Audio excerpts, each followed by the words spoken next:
آج ہم بات کریں گے ایک ایسی قوم کی جو بہت طاقتور تھی، جو پہاڑوں کو تراش کر اپنے گھر بناتی اور غرور والی، اور آخر سب کچھ ختم ہو گیا۔ یہ قوم ہے صالح علیہ السلام کی، جو پہاڑوں کو تراش کر اپنا گھر بناتے تھے۔ ہم سمود ہے، یعنی قوم سمود کی ہزاروں بار سمجھانے کے بعد بھی یہ بتوں کی عبادت کیا کرتے تھے۔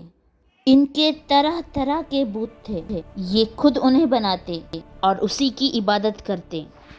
اللہ نے اس قوم کی ہدایت کے لیے صالح علیہ السلام کو بھیجا، لیکن ایمان نہیں لائے اور کہنے لگے وہ اگر تم سچے ہو تو پہاڑ سے اونٹنی نکال کر دکھاؤ۔ صالح علیہ السلام نے اللہ کی بارگاہ میں ہاتھ اٹھایا اور یہ معجزہ کر دکھایا۔ کچھ لوگ ایمان لے کر آئے، پر اکثر لوگ ابھی بھی انکار کرتے تھے۔ یہ اونٹنی اللہ کا معجزہ تھا، اللہ کی نشانی تھی۔ وہ اونٹنی اتنا دودھ دیتی کہ سارے لوگ سیراب ہو جاتے، اور اس اونٹنی نے ایک بچہ بھی پیدا کیا۔ ایک دن اونٹنی کھاتی اور پیتی، دوسرے دن سارے جانور کھاتے، اور بہت سارے لوگ یہ دیکھ کر ایمان بھی لائے۔ لیکن یہ بات کافروں کو ہضم نہ ہوئی۔ کافروں نے اللہ کی اونٹنی کو قتل کرنے کا منصوبہ بنا لیا۔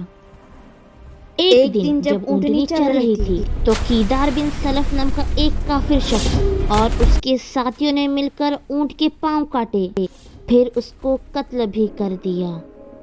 اور جب یہ بات صالح علیہ السلام کو پتہ چلی، انہوں نے لوگوں سے کہا اب اللہ کے عذاب کے لیے تیار ہو جاؤ، 3 دن گھروں میں ٹھہرے رہو، اب اللہ کا عذاب آئے گا۔ پہلے دن چہرے بالکل پیلے پڑ جائیں گے، دوسرے دن چہرے کا رنگ سرخ ہو جائے گا، اور پھر آئے گا آخری دن جس دن سب کے چہرے کے رنگ کالے پڑ جائیں گے۔ مطلب اب اللہ کا عذاب آ چکا ہے۔ اللہ نے ان پر کئی طرح کا عذاب بھیجا، جیسے خوفناک آوازیں، طوفان۔ اور جب لوگوں نے دیکھا کہ طوفان آ گیا ہے اور عجیب عجیب خوفناک آوازیں، کہا سالے ہم اللہ پر ایمان لاتے ہیں، ہمیں بچا لو۔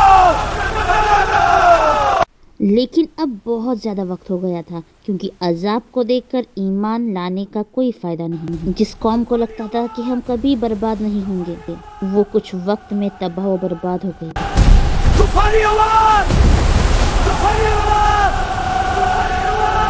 صرف صالح علیہ السلام اور ایمان والوں کے علاوہ کوئی نہ بچا۔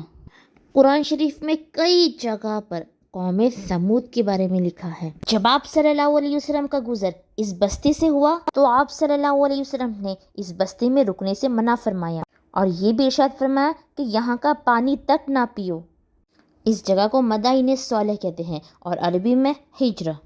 جن لوگوں کو ناز تھا کہ وہ کبھی ختم نہ ہوں گے، وہ بستی ویران ہو گئی، برباد ہو گئی، ان کا غرور خاک میں مل گیا۔